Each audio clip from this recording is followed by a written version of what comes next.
Maka kata Nabi, apa disebut Nabi? Ra'aitu bid'atan wa salasina malakan yabtadirunaha ayyuhum yaktubuha awalan. Apa kata Nabi? Gara-gara kau bilang tadi Rabbana walakal hamdan thayyiban mubarakan fi, aku melihat 30 lebih malaikat berlomba-lomba menulis pahalamu. Aku yang nulis, aku yang nulis, aku yang nulis. Kenapa? Sangkan hebatnya fadilah yang kau baca itu. Itu 5 periwayat hadis meriwayatkannya. Berarti hampir seluruhnya kecuali Imam At-Tirmizi.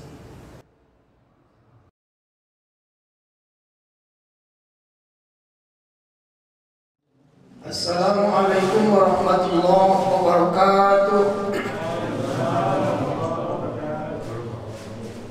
Hamdan wa syukran lillah, salatan wa salaman ala rasulillah, la hawla wa la quwwata illa billah.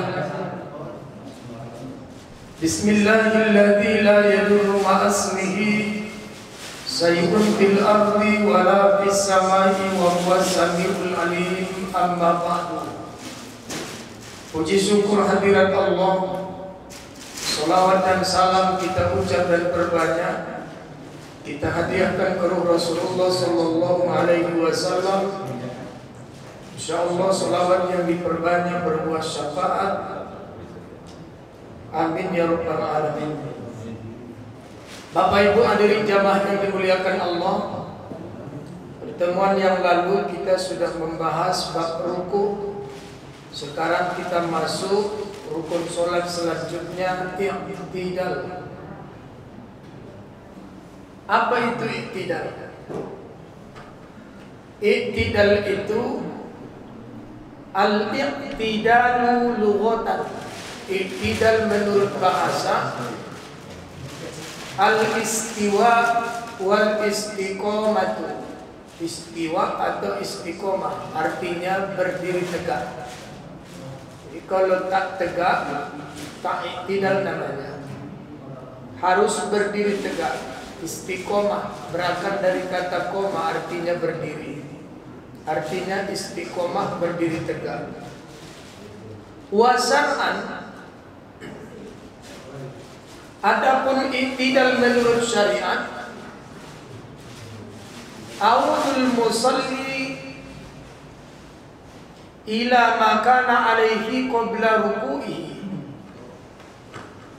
kembalinya seseorang yang sholat pada posisi sebelum ruku. Sebelum ruku kayak mana posisi orang? Berdiri. Waktu berdiri tangannya kayak mana? Bersedekap. Nanti berbeda pendapat ulama. Saat kita berdiri sami Allahu liman hamidah, posisi tangan itu seperti solat bersedekap atau irsal melepas tangan. Di pendapat itu ada. Kemudian adapun dalil i'tidal itu dalam hadis riwayat Muslim, coba lihat dalam kitab Sahih Muslim di Syarih Nawawi jilid 2 halaman 97.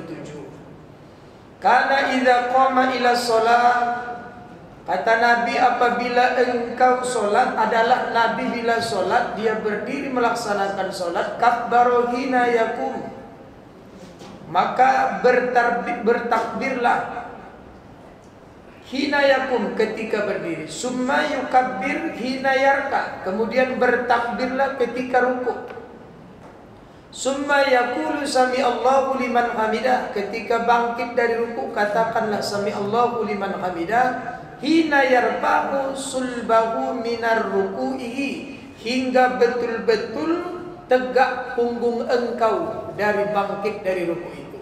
Saya tidak lanjutkan hadis selanjutnya, saya potong sampai itu saja. Karena berkenaan dengan i'tidal sampai situ saja hadisnya. Jadi disebutkan yarfa'u sulbahu minar ruk'ati. Artinya sampai betul-betul ketika mengangkat tulang belakangnya dari ruku, berdiri tegak. Itulah istiwa al-istiqomah, berdiri tegak. Maka tidak memadai bungkuk, kecuali badannya bungkuk. Jadi kalau badannya tidak bungkuk, baru lagi begini langsung sujud, maka itu tidak memadai. Layak fi, tidak memadai. Berarti kalau tidak memadai sempurna itu i'tidalnya, maka secara otomatis sholatnya pun batal. Nah, biasanya sholat kayak gitu tarawih itu kejar-kejaran, potong BBM tok.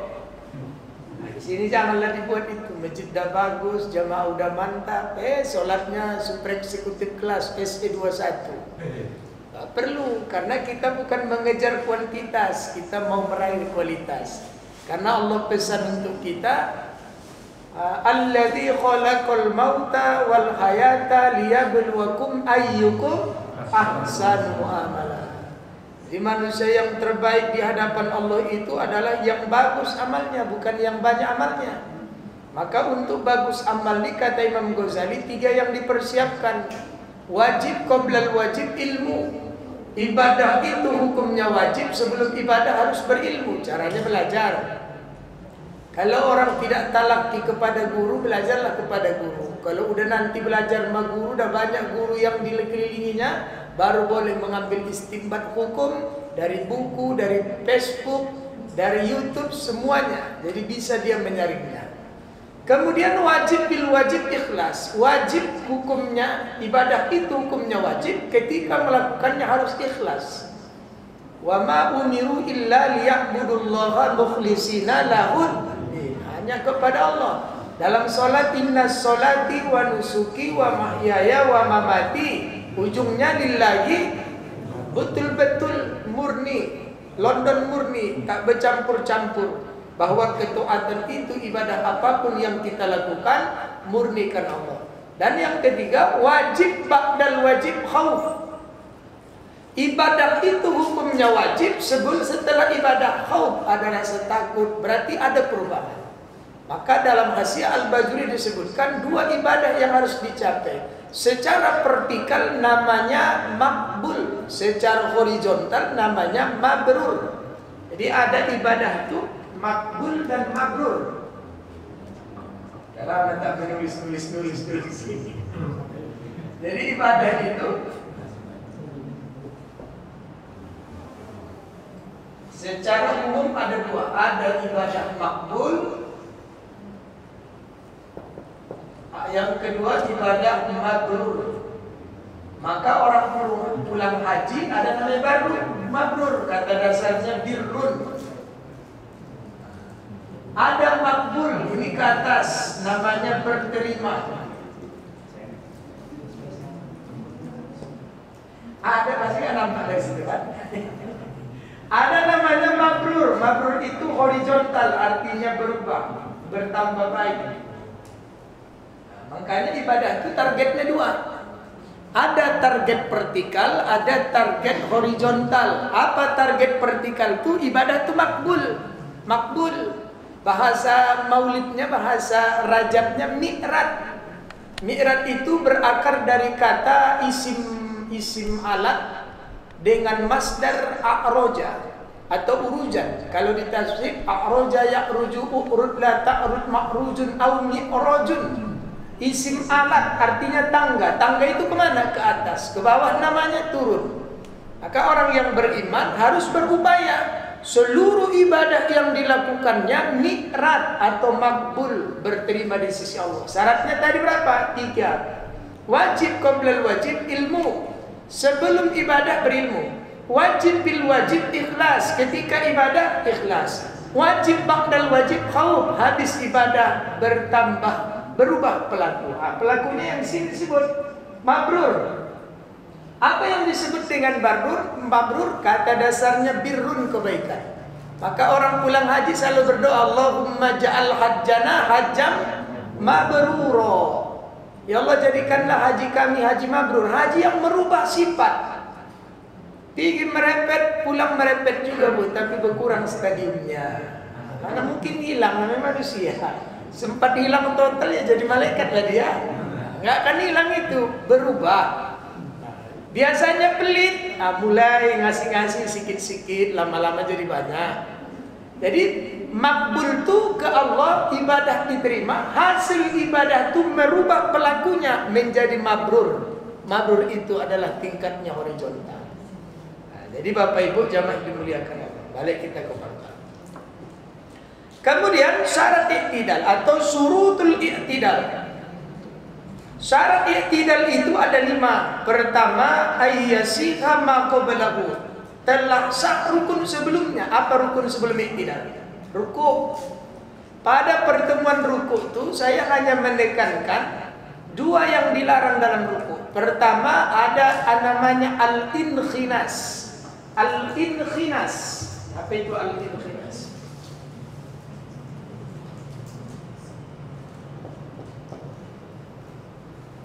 Al-inkhinas ini ruku kepala ke atas, yang kita praktekkan pada pertemuan yang lalu itu, yang gini modelnya.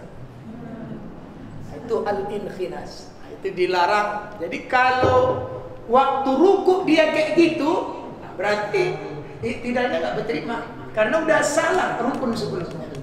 Nah, satu lagi yang dilarang itu yuzabbihul khimar.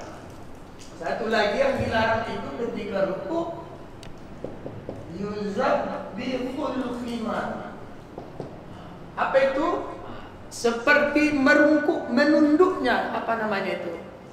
Nah, ya runduklah, runduknya khimar onta. Nah, jadi posisinya nunduk gini. Kenapa dia kayak gini? Karena yang dipegangnya bukan lutut. Kalau lututnya dipegangnya, mungkin kayak gitu. Mungkin terlalu ke bawah tangannya. Nah, itu dilarang itu. Jadi kalau salah satu di antara 2 yang disebutkan ini dilakukannya dalam ruku, maka i'tidalnya tidak sah. Tidak sah i'tidalnya. Kenapa? Karena disebutkan ayyasiha ma qablahu. Sah rukun sebelumnya. Jadi kalau rukun sebelumnya tidak sah, ya ngapain? Betul pun ini kan nggak sah sholatnya. Itu yang harus dijaga. Kemudian yang kedua, Allah yaksida bihi ghairuh. Tidak dimaksudkan dengan i'tidal tersebut sesuatu yang lain. I'tidal itu diniatkannya sakit apanya? Waktu ruku sakit pinggangnya. Nggak bisa lama-lama ini. Maka diangkatnya badannya karena sakit pinggang. Maka terniat dia ketika bangkit dari ruku itu karena sakit pinggang, maka tidak sah. Jadi harus ingat bahwa bangkit dari ruku yang disebut dengan i'tidal itu adalah bagian dari rukun, bukan yang lain. Jadi kalau berniat dia untuk yang lain, maka tidak sah i'tidalnya. Kecuali dia berniat untuk i'tidal sekalian karena pinggangnya sakit. Nah, maka yang diambil rukunnya, pinggangnya adalah hikmahnya. Sama kan kalau rukun lama-lama kan enak pinggang kan, Pak? Jadi ketika dilamakannya, kenapa dilamakannya ruku? Kata Nabi, inna mimma yurisul khusu'a itolatar ruku'i was sujud. Salah satu cara melahirkan khusyuk dalam sholat, lamakan rukukmu, panjangkan sujudmu. Dilamakannya rukunya bukan tujuannya untuk khusyuk. Dilamakannya rukunya karena pinggangnya tadi sebelum ruku nggak enak, gitu ruku enak rasanya. Maka diniatkannya ruku itu untuk pinggang, maka tidak sah. Kalau diniatkannya panjang ruku itu untuk bagian dari khusyuk sesuai hadis Nabi tadi, ma'fu anhu. Nah, itu dibenarkan. Kemudian yang ketiga, antakuna tamakninatu yakinan. Harus tamakninah sedari yakin. Apa itu pengertian tamakninah? Tamakninah kalau bahasa Medannya berhenti sejenak, atau kalau dalam bahasa kitab sukunul a'dha'i fi mahalliha, atau berhenti sejenak biqadrin, seukuran subhanallah. Umpamanya ketika dia ruku apa bacanya? Subhana rabbiyal azim wa bihamdi, atau subhanakallahumma rabbana wa bihamdi. Setelah itu dibaca, berhenti dia sejenak, Allahu akbar. Itu yang disebut dengan tumakninah. Itu berhenti sejenak seukuran. Ukurannya mana? Cukup sepanjang subhanallah, udah cukup. Lebih dari situ lebih bagus. Kalau belajar di kampung-kampung, jangan angkat kepalamu dari rukukmu, dari sujudmu sebelum engkau rasakan darah itu tertumpah di otakmu. Artinya udah penuh kepala itu dengan darah, agar Allah Sami Allah. Biasanya lebih nikmat sholat begitu daripada tampung. Saya udah banyak kasih masukan ini mau Ramadan ini, Pak. Ustaz, bisa Ustaz tempat kami ceramah? Bisa. Berapa rakaat Pak? 11 Pak Ustaz. Imamnya siapa? Ustaz lah. Nanti aku imam, kalau sampai jam 11 siap jangan kalian repeti aku ya. Oh, mulai dia begini. Kenapa rupanya Pak Ustaz? Saya nggak tahan imam dan saya jarang jadi imam. Tapi kalau kalian paksa ya mau tak mau saya jadi imam. Biasanya siap jam biasa ya 45 menit, 45 menit 11 rakaat standar lah itu. Takut awak imamnya kejar-kejaran. Semalam 8:30 sholat, tekan ceramah jam 9. Setelah itu siapnya jam berapa Pak? Alah 15 menit Pak Ustaz. Oh, 15 menit. Gitu giliran awak sampai 40 menit ditandainya lah itu. Nah, itu lamaan itu payah itu. Jadi yang didatanginya 15 menit tadi. Nggak perlu itu. Kan saya bilang tadi, jangan mengejar kuantitas, tapi raihlah kualitas. Itu pun pelan-pelan belum tentu bagus kan? Apalagi buru-buru. Apalagi yang di TV itu 11 rakaat, 23 rakaat, 7 menit. Oh, itu di luar nalar itu. Enggak terbuat itu. Sekarang kita praktekkan sekali-sekali dulu. Di TikTok kan boleh itu kan. Nah, itu luar biasa. Yang kayak gitu tak perlu dipraktekkan. Tadi Ustaz ada sujud yang dipanjangkan. Itu ada Ustaz juga sujud panjang gitu ya Ustaz. Itu ya. Maksudnya manjang kayak mana ini? Oh, badannya. Maksud Nabi itu bukan badannya dipanjangkan, tapi sujudnya dilamakan. Ya, sujud yang dilamakan. Ya gitu ya. Biasanya kepalanya di sini, oh, ke sana gitu ya. Itu niat dia lah itu, atau badannya juga nggak enak dipanjangkan ya kan. Hari jangan pala kayak gitu kali ya. Saya lebih suka, tapi yalah keadaan sholat masing-masing berbeda kan. Aku lebih nyaman kayak gitu Ustaz. Kalau kayak gini sujud juga tapi agak bungkuk katanya. Lebih suka aku begini katanya. Oh gitu maksud Bapak kan, agak ke depan kan. Kalau dalilnya lah sujudnya dilamakan. Dan ingat ketika sujud dilamakan kan disuruh kita berdoa dalam sujud. Aqrabu ma yakunul abdu min rabbihi wa huwa sajid fa'aksirud du'a.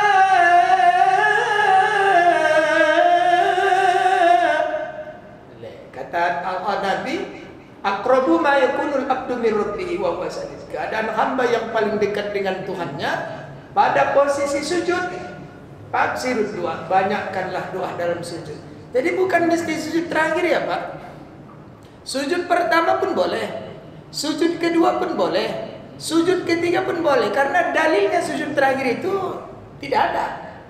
Jadi yang disuruh sujud. Jadi kalau banyak doa dibagi-bagilah. Sujud pertama doanya ABC, sujud kedua doanya DEF, sampai sujud terakhir. Jadi nggak perlu sampai sujud terakhir dilampiaskan seluruhnya. Masih ada sujud pertama, kedua, ketiga. Maka imam pun, maka saya katakan pertemuan-pertemuan yang minimal 3 doa itu aja lah. Kurasa nggak panjang kali lah itu kalau kita sama membacanya. Apa itu yang pertama? Minta tobat dalam nasuh atau bertobat sebelum kematian. Yang kedua, mati dalam keadaan husnul khotimah. Yang ketiga, dikuatkan keistiqomahan dalam melakukan ibadah. Udah cukup. Jadi kalau ini yang dibaca, nggak pala suntuk makmum itu. Tapi kalau imamnya ditekannya A, B, C, D, G, H, I, J, K sampai Z sepuas-puasnya, batuk-batuklah makmum itu. Jadi terlalu lama pun nggak boleh. Tapi kalau cuma baca 3 ini kurasa itu bukan masuk kategori lama. Allahumma inni as'aluka taubatan qablal maut. Allahumma khtim lana bi husnil khatimah wa la takhtim alaina bi su'il khatimah ya muqallibal qulub. Kan enggak panjang itu kan. Nah, kalau seukuran itu bisa. Kemudian harus benar-benar berdiri dengan tegak, benar-benar berdiri dengan tegak. Maka tidak sah jika langsung sujud sebelum tegak berdiri. Itu yang aku bilang tadi, masih bungkuk badannya udah langsung. Sami Allahu liman hamidah. Allahu Akbar. Nah, banyak itu, banyak. Di masjidnya ada. Pernah saya tengok, kita tengok CCTV. Ada aku tengok. Ya, mudah-mudahan bukan karena badannya sakit. Kalau badannya sakit dimaafkanlah. Berdiri tegak dulu. Seukuran apa tadi berdiri tegak tuh? Seukuran subhanallah, tamakninah. Sami Allahu liman hamidah. Setelah baca ABCD, doa-doanya nanti kita baca. Jadi banyak versi doa Sami Allah itu ya. Kemudian tidak memanjangkan i'tidal. Nah, i'tidal itu ingat, bukan rukun panjang tapi rukun pendek. Tidak memanjangkan i'tidal pada dalam paham ulama-ulama Syafi'i tidak melebihi Al-Fatihah. Tidak melebihi sepanjang membaca surah Al-Fatihah. Jadi ibu-ibu, selalu saya bilang bagaimana cara mengakali kalau imamnya terlalu buru-buru. Satu di antaranya ini. Jadi si makmum boleh berkejar-kejaran dengan makmumnya asal tidak melewati 3 rukun panjang. Jadi jangan diikutkan Sami Allah. Imamnya baca inna a'tainakal kautsar, ibu baca Al-Fatihah. Dia fasalli li rabbika wanhar inna saniyaka huwal abtar. Ibu baru baca iyyaka. Dia ruku, ibu baca walad dolin. Dia Sami Allah, ibu ruku. Batal nggak sholat? Enggak, karena baru tinggal 1. Dia sujud, ibu udah Sami Allah. Dia duduk, ibu sujud, berarti masih 1 ketinggalan. Jadi mana tahu nanti ada imam yang terlalu buru-buru, tapi di sini mana buru-buru, imamnya tunggal. Kan nggak usah yang lain imamnya tetap kan. Kalau tetap imamnya berarti aman lah kita itu. Takut dakwah imamnya 1 malam tuh mau ngajar 2 tempat dia. Ditekannya lah, kalau agak panjang nggak dapat ini katanya. Jadi lain ini bawaan corona nih bu. Jadi ibu jamaah yang dimuliakan Allah. Kemudian sunnah i'tidal. Pertama meluruskan tangan. Jadi Sami Allahu liman hamidah. Nah, lurus tangan. Berarti istiwa. Istiwa itu tetap berdiri tegak. Kemudian membaca Sami Allah untuk imam, makmum dan munfarid, baik munfarid atau berjamaah. Sami Allahu liman hamidah. Siapa yang baca itu? Imam atau makmum atau munfarid atau solatnya dalam kondisi sendiri. Kemudian Rasul bersabda dalam hadis riwayat Al-Khamsah, idza qama al-imamu sami Allahu liman hamidah faqulu Allahumma rabbana walakal hamd. Apabila imam berkata sami Allahu liman hamidah, maka ucapkan kamulah rabbana walakal hamd. Berarti versinya imam bilang sami Allah, makmum rabbana walakal hamd. Fa innahu man wafaqa qawluhu qaulal malaikati ghufira lahu ma taqaddama min dzambi. Karena apabila perkataannya sesuai dengan perkataan malaikat, Allah mengampunkan dosa-dosa yang terdahulu. Sami Allahu liman hamidah, Rabbana walakal hamd. Ada orang ketika bangkit dari ruku itu, Sami Allahu liman hamidah, Rabbana walakal hamd. Kenapa tangannya begini? Oh, karena doa itu di luar salat. Jadi ketika bangkit itu tangan nggak seperti ini, tetap seperti biasa. Jadi jangan gini tangan, biasa saja. Ya. Karena disuruh itu bertakbir. Bertakbir saat mengangkat tangan tak ada dalilnya begini kecuali kunut. Kunut itu kan banyak. Kunut subuh, kunut nazilah, kunut witir. Gak ada orang kunut begini kan. Allahumma hdina biman hadai. Gak ada. Tetap begini. Jadi ibu jangan sami Allahu liman rabbana walakal hamd. Memang betul doa, tapi posisinya dalam sholat. Dari Rif'ah bin Rafiq, pada suatu hari kami sholat di belakang Rasulullah Sallallahu Alaihi Wasallam. Tatkala ia mengangkat kepala dari ruku, Nabi bilang sami Allahu liman hamidah. Maka berkata seorang laki-laki di belakang Nabi, Rabbana walakal hamd, hamdan thayyiban mubarakan fi. Rabbana walakal hamdan thayyiban mubarakan fi. Tatkala selesai Nabi sholat, Nabi memanggil, siapa yang bilang Rabbana walakal hamdu, maju ke depan. Nah, ini berarti hadis takbir dalam sholat itu banyak. Datanglah sahabat itu. Apa kata Nabi? Di dalam At-Tajul Jami disebutkan, manil mutakallim anifan. Siapa yang bilang Rabbana walakal hamd tadi? Ana ya Rasulullah, saya ya Rasulullah. Maka kata Nabi, apa disebut Nabi? Ra'aitu bid'atan wa salasina malakan yabtadirunaha ayyuhum yaktubuha awalan. Apa kata Nabi? Gara-gara kau bilang tadi Rabbana walakal hamdan thayyiban mubarakan fi, aku melihat 30 lebih malaikat berlomba-lomba menulis pahalamu. Aku yang nulis, aku yang nulis, aku yang nulis. Kenapa? Sangkan hebatnya fadilah yang kau baca itu. Itu 5 periwayat hadis meriwayatkannya. Berarti hampir seluruhnya kecuali Imam At-Tirmizi. Pernah dibaca itu? Pernah ibu baca itu? Ibu baca kan selama ini cuma satu, Rabbana walakal hamdu mil'us samawati. Padahal masih banyak dari ini. Jadi ibu, Sami'allahu liman hamidah, Rabbana walakal hamdan thayyiban mubarakan fi. Yang pendekan, lebih pendek lagi ucapan ini daripada yang selama ini kita baca. Atau gini Ustaz, Sami'allahu liman hamidah, Rabbana walakal hamd. Sesuai dengan hadis qauli Nabi. Jadi kata Nabi, bila kalian bangkit dari Sami Allah, katakan Rabbana walakal. Itu hadis qauli karena Nabi yang ucap, dan itu hadis af'al karena Nabi berbuat atau praktek. Jadi yang dibaca sahabat tadi Rabbana walakal hamd, berarti ditambahinya hamdan thayyiban mubarakan fi. Kata Nabi, sebab ucapan kau itu kulihat 30 malaikat berlomba-lomba mencatat kebaikan kau. Sekali-sekali dirubah-rubah lah. Jangan Rabbana walakal mil'us samawati aja. Coba yang lain-lain harus sekali-sekali. Sama dengan doa apa itu? Doa iftitah. Jangan Allahumma Allah berkabiru aja nampak. Masih ada yang lain kan? Allahumma ba'id. Banyak kan Bu? Ada 11 dalilnya kan?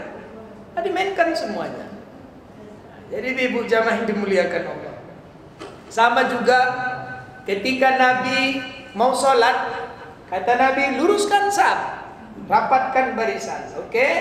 Tiba-tiba datang seorang pemuda berdoa di belakang Nabi. Allahumma atini afdala ma tu'ti ibadakas sholihin.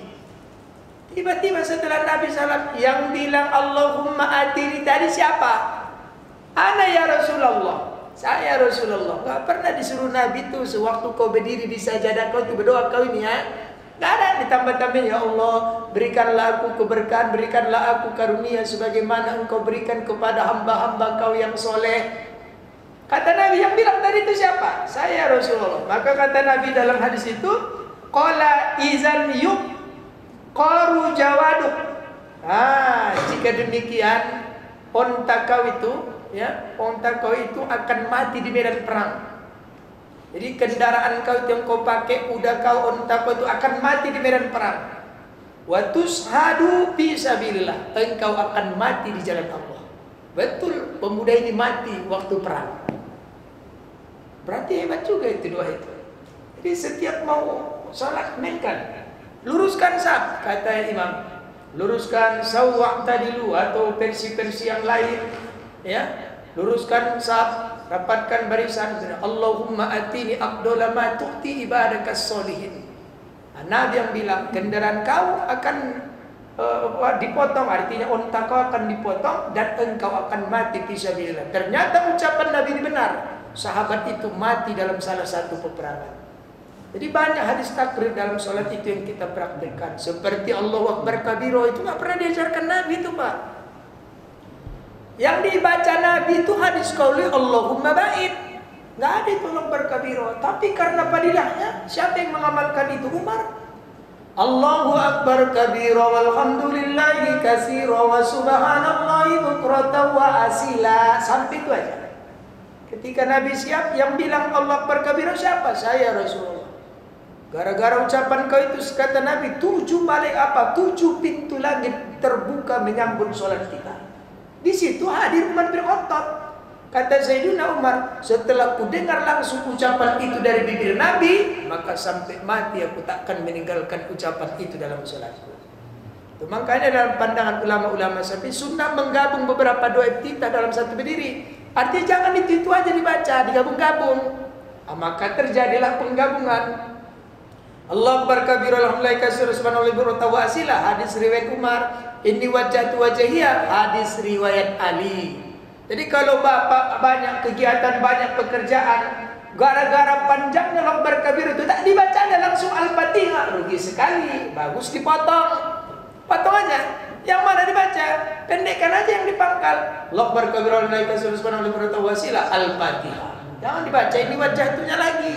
Jangan sampai tak membaca doa iftitah.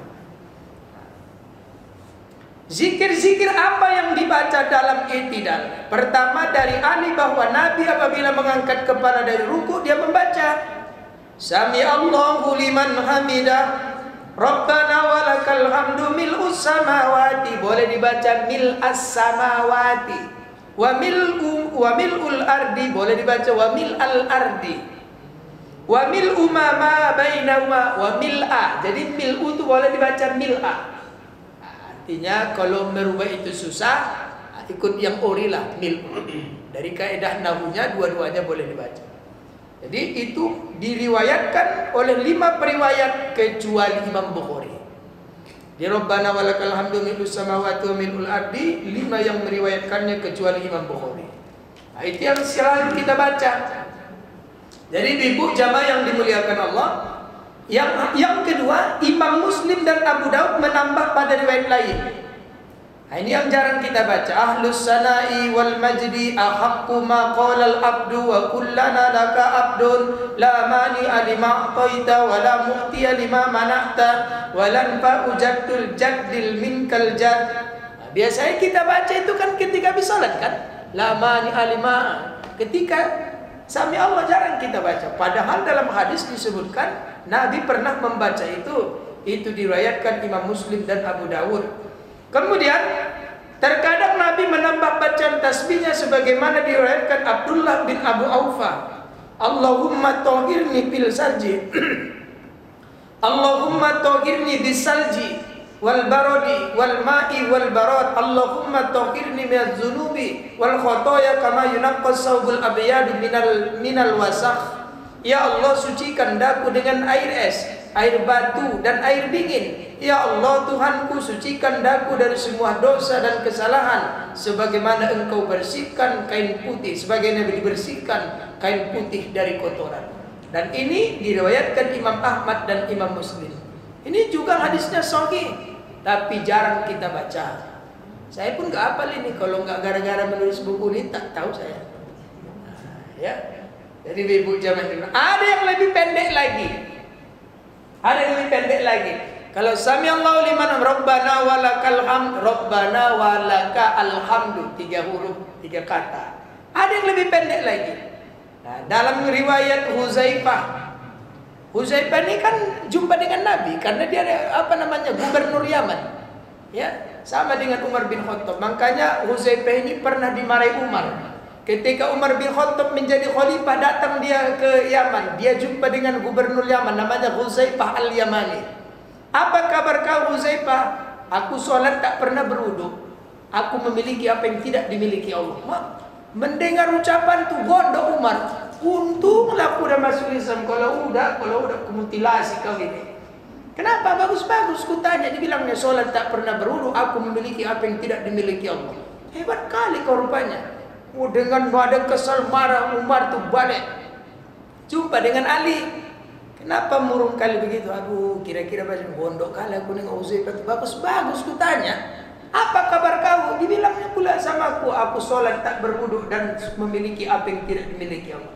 Itulah beda tenang dan ilmunya Ali dengan Umar. Sampai Nabi bina ana madinatul ilm wa aliyu babuha. Aku ini adalah gudangnya ilmu dan pintunya adalah Ali. Itu yang dibilang Huzaifah itu tak salah itu, Mar. Apa maksud kau ni? Iya. Apa kata dia? Aku solat tak pernah berwudu karena solat, ya kan? Kalau enggak berwudu apa pengertiannya? Solawat. Apa solawat dituntut berwudu? Tidak. Aku memiliki apa yang tidak dimiliki Allah. Apa yang kita miliki Allah enggak memiliki? Lam yalid. Allah tu tak punya anak, aku punya anak. Allah tu tak punya bini, aku punya bini. Dia diam Umar. Itu artinya apa itu? Jadi kalau jumpa tipe-tipe orang kayak gitu, bertanya bagus-bagus, dimen-menkan ya bondo awak, sabar dulu. Seperti kalau di Indonesia ini Gus Dur. Gus Dur tu ada A yang ditanya, B jawabnya. Baru tahu kita ucapan dia itu beberapa hari kemudian. Dibilangnya DPR taman kanak-kanak. Terbukti kan? Pertama kan dicaci orang dulu. Apa ini. Maksudnya itu rupanya. Naik ke atas meja tumbuk marah-marah. Kan anak-anak itu katanya. Tapi waktu dibilangnya, apa ini presiden kayak gini? Tapi setelah beberapa baru ngaku ini maksudnya rupanya. Jadi Pak saya baik kelakar-kelakar Gus Dur tuh ada di kampungnya kebakaran. Bukan keluar dari rumahnya membantu, udah dimatikan ya sekring rumahnya, tiru dia balik. Artinya kan aman itu kalau setring dibakar, udah tak akan datang itu apinya ke rumah kita lagi. Jadi ibu jamaah yang dimuliakan Allah. Jadi tipe-tipe orang kayak gitu banyak, tapi jangan awak bertipe kayak gitu. Lain yang ditanya, lain dijawab. Kawan itu tak ada sabarnya, pam sekalian. Udah kena bogem barulah maksudku begininya katanya. Jadi Bapak Ibu zaman dulu, apa yang diajarkan Huzaifah itu? Li rabbiyal ham. Yang panjang, yang pendek. Li rabbiyal ham. Sami Allahu liman hamidah. Li rabbiyal ham. Bagimu Tuhan segala pujian. Li rabbiyal ham. Jadi di antara seluruh yang kusebutkan ini cuma ini hadis tentang bacaan ketika i'tidal. Yang populer itu Rabbana walakal hamd titik. Satu lagi Rabbana walakal hamdu mil'us samawati. Ini yang populer. Tapi boleh digabung-gabung. Sekali-sekali Rabbana walakal hamd. Sekali-sekali tambah yang disebut Nabi tadi. Hadis takrir itu Rabbana walakal hamdan thayyiban mubarakan fi. Yang pendek. Supaya ucapan-ucapan nanti aku udah pernah kok baca itu jadi saksi dia di hadapan Allah ya udah pernah dibaca itulah kira-kira. Nah, jadi Bapak Ibu, masalah-masalah yang berhubungan dengan i'tidal. Pertama, i'tidal merupakan rukun dalam sholat fardu dan sunnah. Satu, itu kesepakatan seluruhnya. Kecuali dalam pandangan Imam Mukri, i'tidal hukumnya wajib dalam fardu tapi tidak dalam sholat sunnah. Jadi kalau sholat wajib katanya i'tidal itu wajib. Kalau sholat sunnah i'tidal boleh bungkuk badan itu langsung. Jadi ada orang kadang nggak ngerti awak dia itu sholat tidak. Sami Allah udah rukuknya pun tak jalan. Sami Allah di mana? Allahu Akbar. Artinya spontanitas kalau dia itu betul-betul berilmu bisa saja dia ikut pendapat yang ini. Artinya kalau tahunya mana pernah dia itu di mana dia belajar memang tak bisa dia. Artinya jangan cepat buruk sangka. Tapi nggak layak itu dikembangkan fatwa kayak gitu. Ikut ya immatul arba'ah yang sepakat ulama saja. I'tidal merupakan rukun pendek. Jika dipanjangkan melebihi ukuran Al-Fatihah, maka solatnya tidak sah. Kecuali, ya, tadi i'tidal itu kan rukun pendek, nggak boleh panjang. Kecuali satu, i'tidal pada rakaat terakhir, maka dipanjangkan karena merupakan tempat wudhu kunut pada solat subuh bagi yang berkunut. Sami Allahu liman hamida, Allahumma hdina biman hadait. Dah pernah ditengok artinya itu? Allahumma hdini biman hadait. Ya Allah berikan aku petunjuk sebagaimana engkau berikan orang-orang yang kau beri petunjuk. Apalagi lagi sakit apa? Wa afini biman abait. Wa afini biman abait. Wa afini biman abait. Ya Allah sembuhkan aku ya Allah sebagaimana engkau berikan kesembuhan terhadap orang-orang yang minta kesembuhan kepadamu. Itu makanya kunut itu dibagi dua, satu doa, satu pujian. Doa aminkan, pujian masing-masing. Allahumma di nabi mana lain, amin. Wa afini fi man abait, amin. Wa tawallana fi man tawallait, amin. Wa barik lana fi man, amin. Wa qina birman, amin. Setelah itu pujian, pujian masing-masing. Gitu, doa diaminkan, pujian masing-masing. Jadi kapan iktidal itu boleh dipanjangkan? Pertama pada rakaat terakhir pada sholat subuh, karena tempat berkunut bagi yang pahamnya berkunut. Yang kedua, iktidal pada sholat tasbih. Nah, ini sholat tasbih ini ulama dulu berbeda pendapat. Jadi ada yang bilang sahih, ada yang bilang tidak sahih. Bagi yang tidak mengatakan sahih jangan diamalkan. Bagi yang mengatakan sahih, ulama-ulama hadis juga banyak mengatakan hadis itu sahih. Termasuk pakar-pakar hadis Sumatera Utara almarhum Profesor Dr. Ramli Abdul Wahid meneliti dia dalam salah satu tulisannya, dia beri kesimpulan hadis salat tasbih itu sahih. Termasuk juga pakar hadis Indonesia Darus Sunnah Jakarta almarhum Profesor Dr. Kiai Haji Ali Mustafa Yakub NCMA, Imam Besar Masjid Istiqlal Jakarta. Dia ini salah satu muridnya Syekh Al-Hariri. Syekh Al-Hariri itu adalah ulama hadis ternama di kota Madinah. Jadi Al-Hariri ini muridnya Imam Nasiruddin Albani. Pertama dia condong kepada gurunya, lama-lama boikot dia kepada gurunya. Kenapa boikot? Karena ditemukannya banyak karangan gurunya itu tidak istiqomah menilai hadis. Di sini dibilangnya hadisnya sahih, di buku lain tidak. Berbeda-beda pendapatnya. Nah, maka dia keluar. Nah, ini muridnya kenamaan di Indonesia almarhum Profesor Dr. Kiai Haji Ali Mustafa Yakub LCMA. Maka dia teliti dalam sebuah tulisan berbahasa Arab, ternyata hadis salat tasbih itu adalah sahih. Nah, jadi ketika iktidal pada salat tasbih kan lama itu. Sami Allahu liman hamidah, Rabbana walakal hamdu min samawati sampai habis baru tasbih. Subhanallah walhamdulillah wala ilaha illallah wallahu akbar. Subhanallah walhamdulillah wala ilaha illallah wallahu akbar. Subhanallah walhamdulillah wala ilaha illallah wallahu akbar. Kan lama itu bacanya. Pada keadaan itulah iktidal itu boleh dipanjangkan. Ibu udah ngerti salat tasbih. Kalau siang 4 rakaat 1 salam, kalau malam boleh 2-2. Salatul lail masna-masna 2-1-2-1. Caranya bagaimana? Setiap berdiri tasbihnya 15. Berdiri. Allahu Akbar Fatihah. Setelah Fatihah bikin ajalah Al-Kafirun qul huwallahu biar mudah.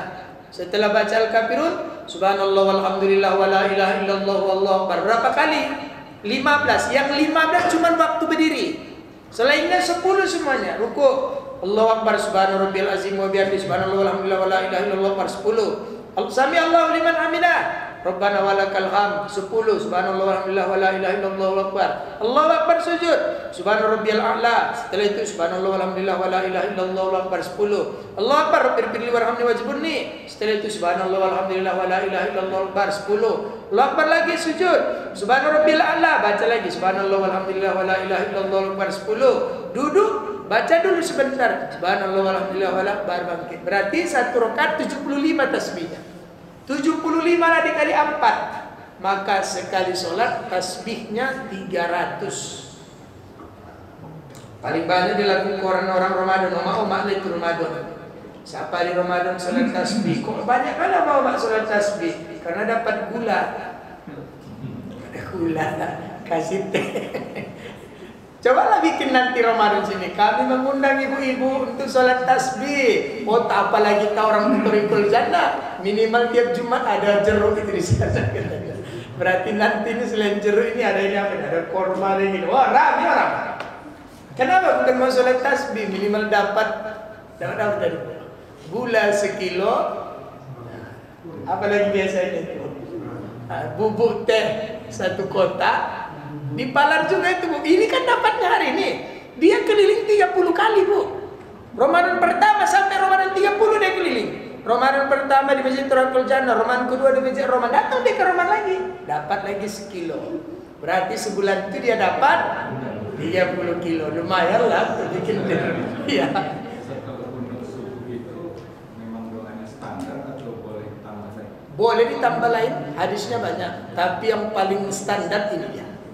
boleh tambah-tambah. Apalagi dalam situasi wabah, boleh tambah. Tapi kalau situasi wabah itu tak mesti Allahumma hdini, boleh yang lain-lain.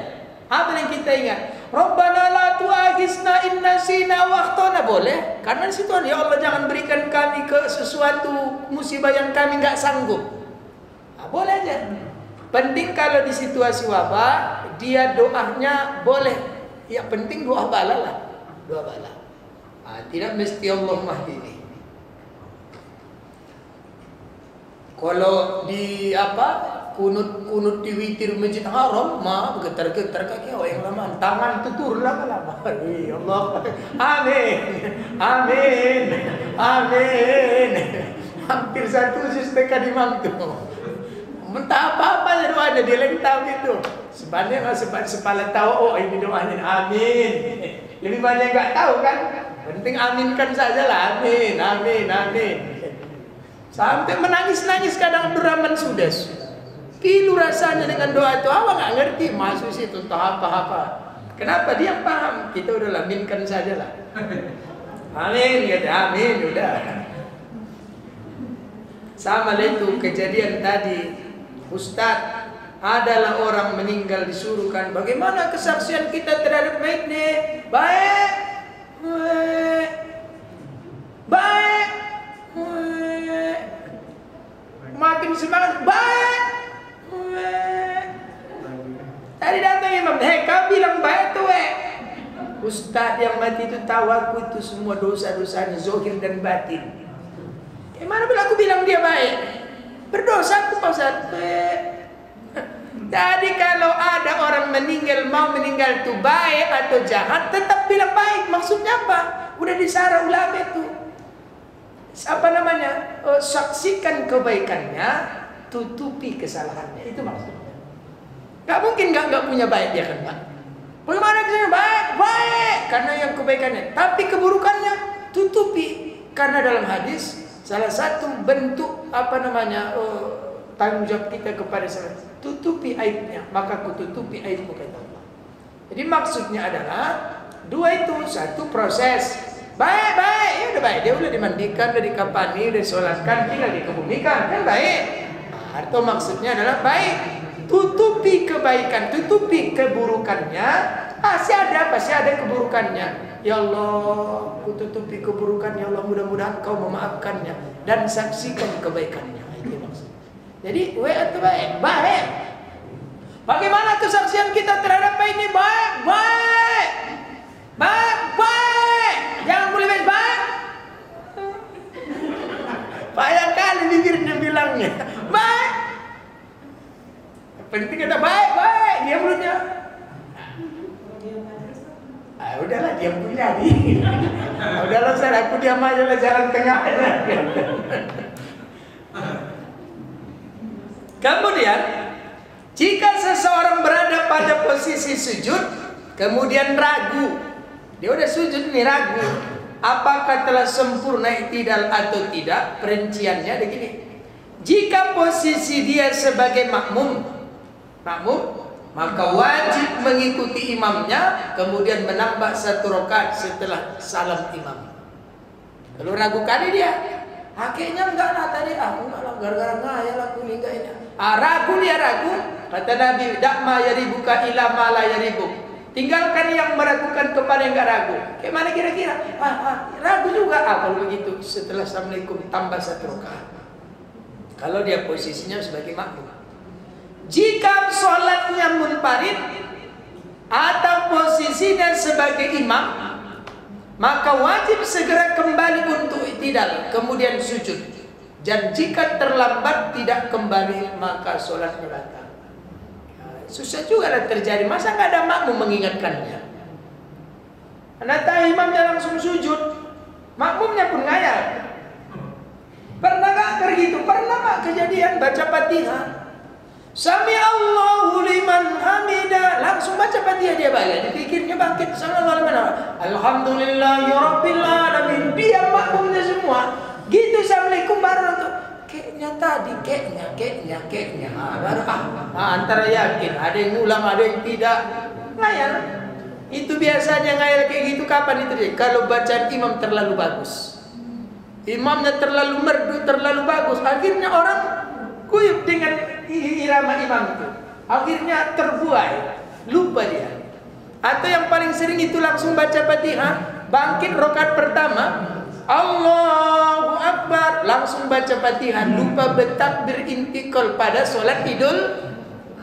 Kalau itu makwan dimaafkan. Kemudian jika tidak membaca kunut rotibah, itu kunut rotibah itulah yang disebut dengan kunut subuh. Ada kunut nazilah yang Bapak bilang tadi. Nazilah itu wabah-wabah lah ya. Nah, ada kunut witir satu lagi. Jadi ada namanya kunut rotibah atau kunut subuh. Maka hukum sholatnya tetap sah. Kalau ada imam waktu berkunut, Sami Allahu liman hamidah, tak baca kunut dia langsung sujud, nggak usah ribut, sholatnya tetap sah. Tapi tunggu dulu, meskipun tidak sujud sahwi sebelum salam dari sholatnya, karena membaca kunut dan melakukan sujud sahwi adalah sunnah. Namanya imamnya Sami Allahu liman hamidah, langsung Allahu Akbar sujud. Nah, seharusnya kan kalau tidak pakai kunut disunahkan diganti dengan sujud sahwi. Karena kunut itu hukumnya sunnah, sahwi itu hukumnya sunnah, maka tidak mengapa langsung bersalam. Tapi kalau dibikin sujud, hati-hati, ini makmumnya rugi nanti. Harus pakai ilmu. Itulah yang kejadian di Johor.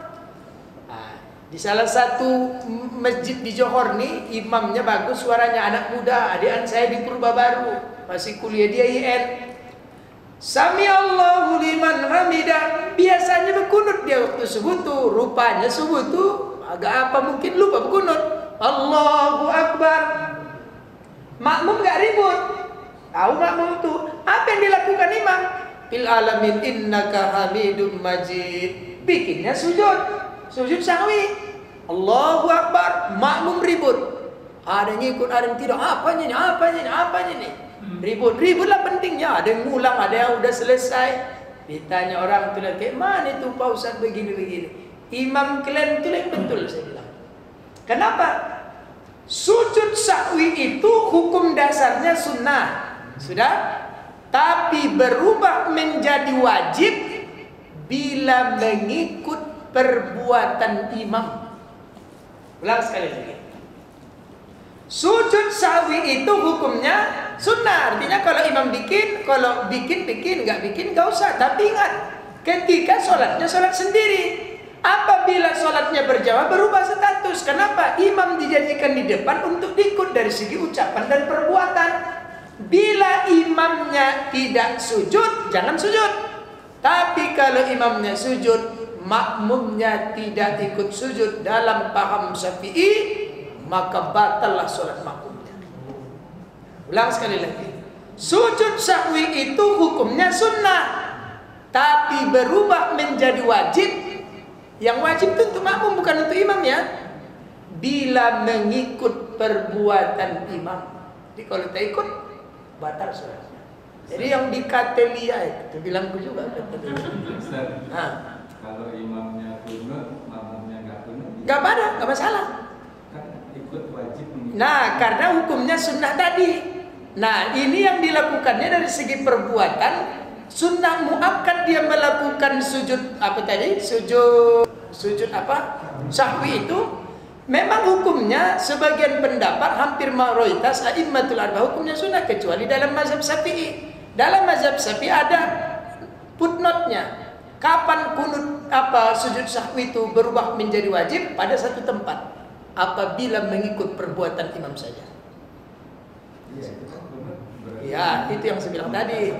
Yang kita baca di pangkal tadi, kalau imamnya berkunut, bikin kunut, nggak apa-apa. Imam kunut, makmum tak kunut, la ba'sari, tak masalah. Kalau imamnya sujud sahwi, boleh sujud, boleh tidak. Tapi itu a'immatul arba'ah yang disepakati. Tapi dalam mazhab Syafi'i, kunut subuh, tak kunut atau tidak sujud, hukumnya tetap sunnah kecuali pada satu keadaan. Apa keadaan itu? Pada sujud sahwi. Kapan sujud sahwi hukumnya berubah menjadi wajib? Satu tempat saja katanya, apabila imam melakukannya. Kalau imam tidak melakukannya, kita melakukannya, batal sholatnya. Bapak ikut pendapat yang pertama tadi. Jadi orang kunutnya subuh sunat kok, bikin nggak bikin sah. Sedangkan sujud sahwi pun sunnah juga nya. Bikin nggak bikin tetap sah. Nah, kalau begitu, ketika imamnya melakukan sujud sahwi, saya nggak usah ikut sujud sahwi lah. Tunggu aja imamnya selesai, baru salam. Nah, yang pendapat pertama itu memang ya. Tapi di dalam pendapat Imam Syafi'i tadi, kunut subuh hukumnya sunnah, ikut tak ikut tetap sah. Sujud sahwi hukumnya sunnah bagi munfarid. Munfarid itu apa? Sholat sendiri. Tapi bagi sholat berjamaah, kapan dia berubah menjadi wajib? Satu tempat saja, apabila imam melakukannya. Kalau imam tidak melakukannya, makmum melakukannya, batal sholatnya. Pamannya imamnya, udah salah imamnya, minta dibikinnya nih. Gitu imamnya, assalamualaikum, dibikinnya sujud sendiri. Tidak sah, batal. Jadi disebutkan dalam kitab Takrirat ini, satu tempat saja makmum berubah menjadi wajib dalam sujud sahwi itu apabila imam melakukannya. Jadi kalau imam tak melakukannya, bikin. Kalau imam melakukannya, ikut. Kalau tidak ikut, sholatnya tidak sah. Itu dalam mazhab Syafi'i, Pak. Masih tahan? Masih? Serius lah? Masih 10 lembar lagi. Ya. Kalau imamnya lupa, terus diingatkan, terus aja. Tergantung. Kalau mengulas sahwi itu sholatnya gimana? Ya. Apa yang diingatkan? Kalau yang sunnah dia lupa tak sujud sahwi aman. Tapi kalau yang wajib nggak boleh pakai sujud sahwi. Sujud sahwi itu kan yang sunat-sunat aja. Pamai lupa baca Fatihah imamnya. Atau sami Allahu liman hamidah. Bismillahirrahmanirrahim. Alhamdulillahi rabbil alamin. Subhanallah. Oh, baru astagfirullah, sadar dia. Itu wajib. Atau lupa dia baca Fatihah. Begitu sujud pertama langsung bangkit. Allahu akbar. Bismillahirrahmanirrahim. Qul ya ayyuhal kafirun. Pandangannya dia udah baca Fatihah. Ingatkan. Kalau nggak tahu dia kayak mana? Bacalah di belakang, Alhamdulillahi rabbil alamin. Oh, berarti dia paham bahwa belum baca Fatihah. Atau lupa di ayat. Kalau yang sunnah lupa di ayat, nggak perlu ganti, nggak usah ganti ayat lain. Bismillahirrahmanirrahim. Qul ya ayyuhal kafirun la a'budu ma ta'budun wa la antum 'abiduna ma a'budu wa la ana 'abidun ma abattum wa la antum 'abiduna ma a'bud wa la ana 'abidun ma abattum wa la antum 'abiduna. Udah 8 kali, udah enggak jelas ini imam ini.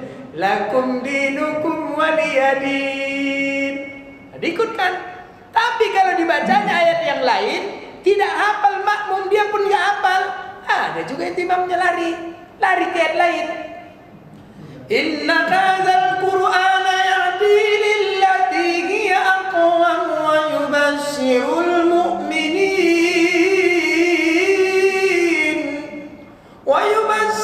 mu'minin alladhina ya'maluna as-salihati anna lahum ajran kabira wa anna alladhina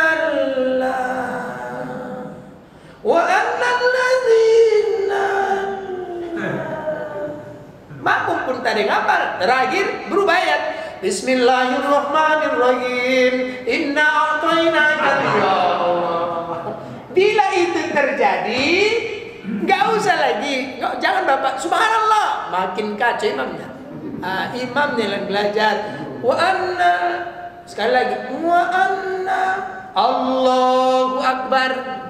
Itu langsung ruku, jangan cari-cari ayat lain. Namanya manusia. Aku pun pernah lupa Pak, wal asri lari letak kemana? Namanya mungkin lagi belajar tak kenal. Wal asri innal insana lafi khusr illa alladhina amanu wa amilus solihati anna lahum jannatin tajri min tahtiha al-anhar. Itu asli itu Pak. Subhanallah kata makmum. Aku pun nggak ngerti salah apa. Ya udah Allahu akbar. Itulah salah satu pengaruh, makanya aku nggak mau jadi imam, malu kali kurasa Pak. Seperti Syekhul Qurra, syekhnya para qori, jurinya internasional, orang Arab, orang Mesir, orang Syria, orang Madinah datang belajar ke Medan. Siapa itu? Syekh Abdul Azra'i Abdul Rauf. Dunia ini datang ke Indonesia, ke Medan Pak, Sungai Deli, belajar Quran sama dia. Suara bagus, tajwid, qiraah, semuanya hebat. Suatu hari dia disuruh menjadi imam di lapangan Merdeka, lupa dia baca ayat. Lupa ya baca ayat, lupa. Mulai dari situlah dia tak mau jadi imam lagi. Apalagi aku. Nah, itulah kejadian itu. Sekali lagi. Apakah ketika imam membaca Sami Allahu liman hamidah, makmum langsung membaca Rabbana walakal hamd? Jadi imam Sami Allah, makmum Rabbana walakal hamd. Memang teks hadis itu tadi kan kayak gitu kan? Jadi imam Sami Allah, makmum Rabbana walakal hamd. Jadi di antara yang disunnahkan dalam sholat adalah membaca tasmi'. Tasmi' itu Rabb Sami Allah. Ketika iktidal, yaitu membaca Samiallahu liman hamidah. Dan disunnahkan juga mengucap yang demikian bagi imam dan makmum ketika sholat sendiri maupun berjamaah. Itu dalam pandangan ulama-ulama Syafi'i. Abu Hanifah atau Imam Hanafi berpendapat imam membaca Sami Allahu liman hamidah dan tidak perlu menambah yang lain. Sedangkan makmum berkata Rabbana walakal hamd tanpa membaca Sami Allahu liman hamidah. Jadi dalam mazhab Hanafi, imamnya Sami Allah, tidak membaca Rabbana.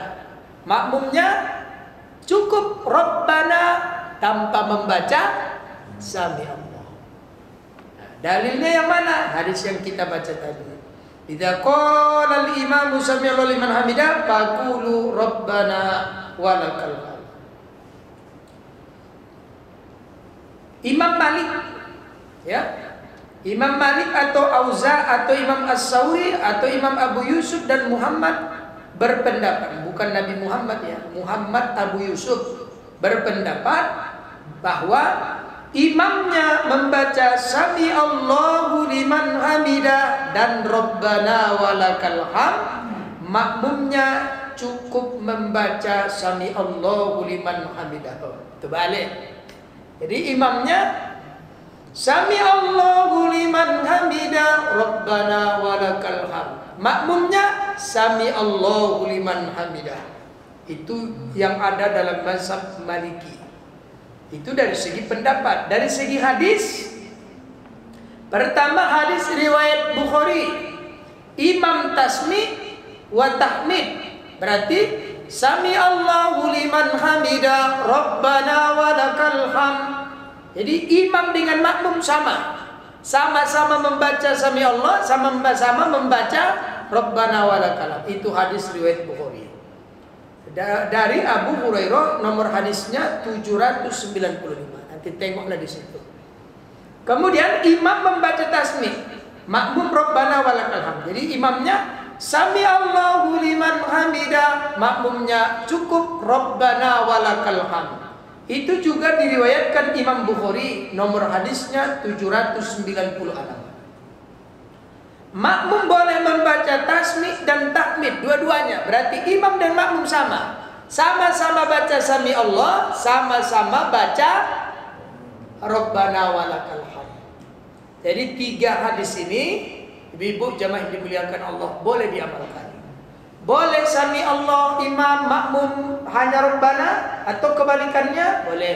Dua-duanya boleh. Ternyata kalau dalam mazhab Syafi'i lebih mengikut pendapat hadis yang kedua. Apa itu tadi? Sama-sama membaca. Saya belum menjumpai pendapat Ahmad bin Hanbal. Kayaknya Ahmad bin Hanbal ini atau Imam Hanbali lebih dekat kepada gurunya. Siapa gurunya? Imam Syafi'i. Biasanya begitu. Bisa saja berbeda. Sedikit lagi. Sewaktu berdiri dalam sholat, ada orang yang kepalanya berdiri lurus. Ada orang yang tunduk, mukanya diarahkan ke tempat sujud. Bukankah muka harus lurus menghadap kiblat? Kepala diluruskan memandang ke depan waktu berdiri dalam sholat, hukumnya mubah. Apa arti mubah? Boleh. Jadi sholat itu kita begini saja boleh. Cuman jika memandang tuh banyak potret-potret gangguan, sebaiknya tundukkan. Ya sama kalau di depan Ka'bah kan kita nengok Ka'bah kan, Pak. Berarti gini kan. Nah, gini awak mandang Ka'bah, tiba-tiba orang Turki itu kan pakaian jilbabnya seronok. Sukanya lilit-lilitkan di kepalanya. Tahu apa orang tuh? Paslah dia antri di depan wanita Turki itu. Allahu Akbar. Kira-kira nengok Ka'bah atau nengok wanita Turki? Dua-dua. Maka dalam hati itu ada nggak di Johor yang kayak gini? Hilang khusus jadinya. Kalau itu kan berarti yukhafaf darurat. Ada darurat. Kalau begitu jangan nengok Ka'bah. Begitu tadi, salat melihat ke depan itu hukumnya mubah. Tapi kalau di depan ini banyak kaligrafi entah apa-apa saja, sebaiknya terbaik melihat tempat sujud. Memang disuruh tempat sujud. Ij'al basaraka haitsu tasjud, kata Nabi. Arahkan pandangan matamu melihat tempat sujud. Nah, kaligrafi kayak gini kan bagus, kiri, dekat, nggak ada yang di depan. Karena ada orang sholat nengok ke depan itu, nengok ke kiri kanan. Ya itu kok udah jadi. Nah, itulah ruginya kalau tempel. Ya, pas itu kan apa itu kan? Yang gabus karet itu kan. Memang itu kerugiannya. Ya. Mata kita tutup benar. Bolehkah memejamkan mata ketika sholat? Hukum dasarnya makruh. Boleh karena 3 keadaan. Pertama, la yakrah, tidak makruh memejamkan mata. Idza kana yukhafaf darurat. Ketika memejamkan mata itu tidak terjadi bahaya. Ya kalau bahaya di mana? Bapak memejam mata. Tak tahu bapak di sajadah itu ada nunggu kawan yang berlilit-lilit tuh. Gitu bapak nunggu tuh sujud udah gini dari bawah. Nah, berarti kan ada bahaya. Kalau mata terbuka kan nampak, kalau nggak dibuka bahaya. Yang kedua, boleh memejamkan mata. Yumna'u min irsalin nazari. Jika dengan memejamkan mata itu dapat menghilangkan liarnya pandangan. Kalau umpamanya banyak kaligrafi, banyak orang berlewatan kan tengok-tengok gini-gini. Kalau begitu pici. Yang kedua, ayaksa, dapat melahirkan khusyuk. Mana lebih enak sholat itu, pitching atau tidak? Aku kalau pitching lebih khusyuk. Silakan. Tapi kata Imam Ibnu Qayyim, apa katanya? Apa istilahnya itu, Bu? Setiap kullu ala hasabi hali. Setiap orang itu tergantung keadaannya. Jika memejamkan mata itulah jalan dia untuk khusyuk, maka memejamkan mata lebih afdal. Tapi jika tidak memejamkan mata, tak mempengaruhi kekhusyukannya, maka lebih afdal jangan pising mata. Berarti keadaan orang. Ya ala kulli hasibi hali. Setiap orang tergantung keadaannya masing-masing. Aku buka pun mata, aku tengok-tengok itu. Kayak gini. Ada itu di masjid-masjid biasa, jam digital itu dibuatnya di depan. Hancur juga waktu. Karena dia sholat di rumahnya jam 5. Habis dia zikir-zikir Assalamualaikum, tiba-tiba Allahu Akbar. Itu masjid itu terlambat tukang azan dia itu katanya. Habis dimaki-maki dia tukang azan. Pikir dia sholat Jumat. Itu sholat Jumat dia rakaat pertama, saat pertama tetemanya subuh 5:20. Banyak aku yang kesalahan. Habis dimaki-makinya tukang azan. Kenapa? Karena udah biasa subuh jam 5. Padahal tak tahu di hari ini subuh misalnya 5:18. Itu dia zikir-zikir, doa-doa, bunyi azan. Allahu Akbar, Allahu Akbar. Apa ini tukang azannya ini? Telat kali, sampai setengah jam lebih. Itu salat Jumat dia pergi pas tengok dia juga sambil Allah Bismillahirrahmanirrahim, subuh jam 5:20. Dalam hati, aku yang salah rupanya, terlalu cepat salat subuh. Gara-gara apa dia kayak gitu, Bu? Gara-gara itu ditaruh di depan. Caca itu taruh situ. dan pindah-pindahkan lagi. Nah, cuma lembar ini pernah sudah dipindahkan ini. Untungnya isinya sedikit. Kalau isinya banyak, ada pula nanti tulisan Ustaz Hasbi mau keluar.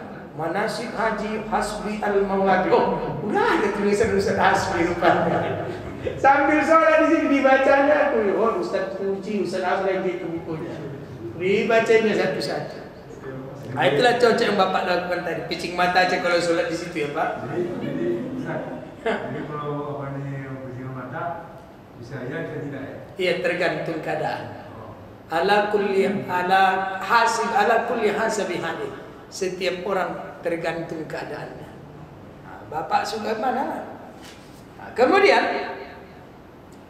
Bapak Ibu jamaah yang dimuliakan Allah, saya tidak singkat ini bab tentang iktidal ini ada sekitar 10 lembar. Aku jadikan sikit biar cepat selesai kita. Jadi yang ku baca ini dari buku itu juga itu. Aku singkat. Jadi ini dia. Mana awak disuruh ceramah pakai ini, aku nggak pandai bikin ya. Nanti gitu nengok laptop mata aku kabur. Pening aja ini. Jadi mana yang betul udah aku baca aja lah. Jadi ibu jamaah yang dimuliakan Allah. Jadi yang mana yang paling bagus saat nengok muka atau nengok sujud? Abu Ishaq As-Siraji pengarang kitab Al-Muhazzab. Wal mustahabbu ayyan zura ila maudhi'i sujudihi. Jadi yang paling afdal itu tetaplah melihat tempat sujud, karena kata Nabi ij'al basaraka haitsu tasjud. Arahkanlah pandangan wajahmu, matamu menuju tempat sujudmu. Itu yang paling afdal. Kenapa? Karena lebih dekat kepada khusyuk. Kemudian terakhir, bagaimana posisi dua tangan ketika iktidal? Samiallahu liman begini atau lurus? Iktidal adalah kembalinya orang yang sholat pada keadaan sebelum ruku. Iktidal itu baru dianggap sah apabila dilakukan dengan 1. Tamakninah, 2. Tidak menyengaja kembalinya selain kepada i'tidal. Yang ketiga, jangan lebih keadaan iktidal itu lamanya daripada membaca Al-Fatihah, karena iktidal bukan rukun panjang. Adapun masalah meletakkan posisi tangan hanya dimakruhkan kalau berkecak pinggang. Jadi yang tak boleh itu Sami Allahu liman hamidah. Karena memang orang Yahudi ketika itu salatnya begitu. Nah, makanya banyak hadis kecak pinggangku.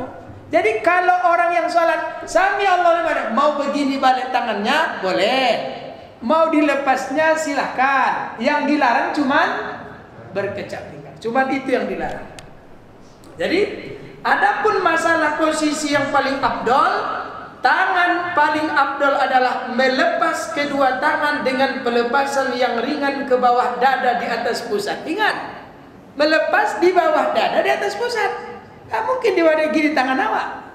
Jadi yang betul itu paling afdol a'immatul arba'ah, Sami Allahu liman hamidah, bukan begini, tapi di bawah dada di atas pusat.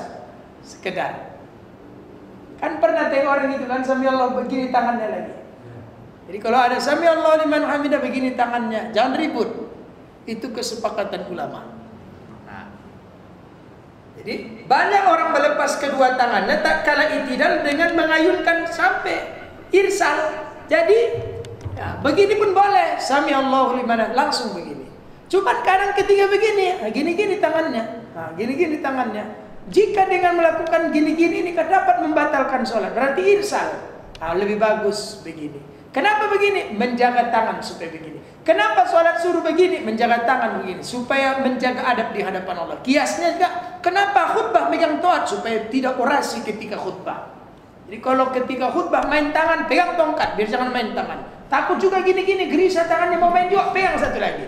Jadi saudara-saudara hadirin jamaah, kepalanya itu memainkannya. Jadi daripada gini-gini tangan ketika sholat, pegang tangan. Nah, itulah yang disebut irsal tadi. Nah, maka jika dia bergerak-gerak, ini yang dilarang Nabi. Lau khosa al-qalbu hadza la khosa jawarihu. Ketika seorang sahabat sholat, Allahu Akbar sambil baca Fatihah, main tangannya, apa yang dimainkannya? Ngelus jenggot.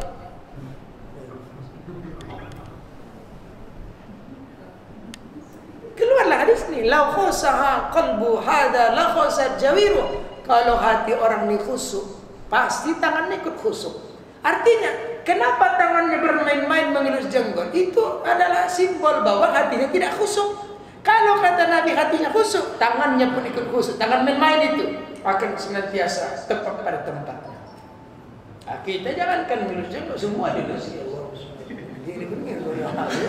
Juga apa yang digaruk-garuknya. Nah, jadi Bapak Ibu, jamaah yang dimuliakan Allah. Apa pendapat ulama? Kita tengok pendapat ulama. Pertama, Sulaiman Al-Bujarami, pengarang kitab Tuhfatul Habib ala Syarhil Khatib. Qauluhu inda rabbi minhu ay minar ruku'i bi an yabdi'a ar-ruku'a ma'a ibtida'i rabbi raqsihi minar ruku'. Katanya dari ketika bangun dari ruku, artinya dari ruku dengan bahwa dimulainya mengangkat tangan bersama mengangkat kepala dari ruku. Maka apabila dia telah lurus berdiri, dilepaskannya lah kedua tangannya sampai pelepasan yang ringan, artinya di bawah dada. Jadi ulama Syafi'i pun begitu. Sami Allahu liman hamidah. Setelah diletakkannya jangan tangannya lurus, ditaruhnya lah tangannya di atas pelepasan yang di bawah dada. Muhammad An-Nawawi atau yang selalu saya sebut Syekh Nawawi bin Umar Al-Jawi As-Safi Al-Bantani, apa kata dia? Mengangkat tangan yang dituntut ketika bangun dari ruku dimulai berbarengan dengan mengangkat kedua kepala dari ruku. Maka apabila dia telah lurus i'tidal, dilepaskannya kedua tangannya sebagaimana pelepasan yang ringan, diletakkannya di bawah dada di atas pusat. Jadi Syekh Nawawi pun bilang begitu, di bawah dada di atas pusat. Dalilnya mana? Summa qama farofa ayadaihi. Kemudian Nabi pun berdiri sambil mengangkat kedua belah tangannya, dan ia berdiri lurus sehingga kembali tiap-tiap tulang kepada tempatnya masing-masing. Tiap-tiap tulang kepada tempatnya masing-masing. Kemana tadi tangannya sebelum rukuk? Di sini. Balik kembali lagi. Jadi ternyata begitu banyak pendapat. Nah, jadi yang lurus itu yang mana kita ikut itu, Ustaz? Itu pendapatnya Imam Al-Ghazali, Imam An-Nawawi. Imam Nawawi dalam Syarah Al-Muhadzab berbeda pendapat dari ulama yang lain. Dia lebih menekankan supaya kedua tangan tidak diletakkan di dada, melainkan irsal, lurus ke bawah. Nah, yang biasa begini. Jadi mana yang kita ikut? Kalau dalam pendapat Imam Syafi'i, kalau udah Imam Nawawi berpendapat, ikutlah dia. Innal mu'tamada fil mazhabil hukmi wal fatwa mattafaqu alaihi shaykhan. Ketika selama ulama Syafi'i bertengkar pendapat, dahulukanlah pendapat Imam Nawawi. Jadi Imam Nawawi inilah yang dirujuk dalam mazhab Syafi'i. Maka ketika ada pendapat Imam Nawawi, as-shaykhan itu siapa? An-Nawawi war-Rafi'i. Maka jumhur ulama Syafi'i menguatkan pendapat Imam Nawawi. Jadi bagaimana? Sami Allahu liman hamidah. Tangan tu irsal. Tangan tu irsal. Jadi kalau ada nanti yang bilang Sami Allahu liman hamidah di bawah dada di atas pusat, jangan ribut. Semuanya punya dalil. Jadi boleh. Begini boleh, begini juga boleh. Bapak lebih suka begini atau begini? Dua-duanya mainkan, kadang-kadang gini, kadang-kadang gini. Kan lebih aman kan? Jadi ibu hadirin jamaah dimuliakan Allah. Selesai. Jalan tengahnya apa? Apa jalan tengahnya? Inilah yang disebut Imam Hambali. Qala Imam Ahmad ibnu Hanbal fil Insaf jilid 2 halaman 63. Apa kata beliau? Idza rafa'a ra'sahu minar ruku', bila kau angkat kepalamu dari rukukmu, insya'a arsala yadayhi. Kadang-kadang kau bikinlah begini, lurus. Wa insya'a wa do'a yaminahu ala simali. Kadang-kadang kau bikinlah tangan kau di atas dadamu. Itulah jalan tengahnya. Seperti yang Bapak bilang tadi, picing mata atau tidak? Kadang-kadang picing kalau itu datang khusyuk. Tapi kalau enggak memicing itu khusyuk, enggak usah picing. Jadi kadang-kadang bikinlah tangan itu begini, kadang-kadang begini. Maka ala kulli hasibi hali, setiap orang bergantung keadaannya masing-masing. Ini nggak bisa kita paksa orang harus begini. Mana bisa? Aku mau ikut begini kok angek ke rumahnya aja. Nggak usah ikut. Nah, jadi saya lebih suka pendapat Imam Hambali ini. Nah, apa kata dia? Insya'a arsal, kadang-kadang kau lepas sajalah. In kana insya'a wa doa, kadang-kadang kau letakkanlah tanganmu di atas dadamu. Jadi mana yang kita ikut? Kalau ikut pendapat Syafi'i, Abdulnya katanya lurus irsal. Tapi pendapat yang lain meletakkan tangan di atas dada. Daripada bertengkar-tengkar lurus dada. Pendapat tengahnya pendapat Imam Hambali. Berarti Imam Hambali menjadi mazhab tetap di Arab Saudi, tidak memaksa. Insya'a irsal, insya'a wa doa. Mau irsal lurus boleh, mau di dada silahkan. La ba'sa bih. Bahasa Medannya indah mau itulah rapopo. Oke, selesai.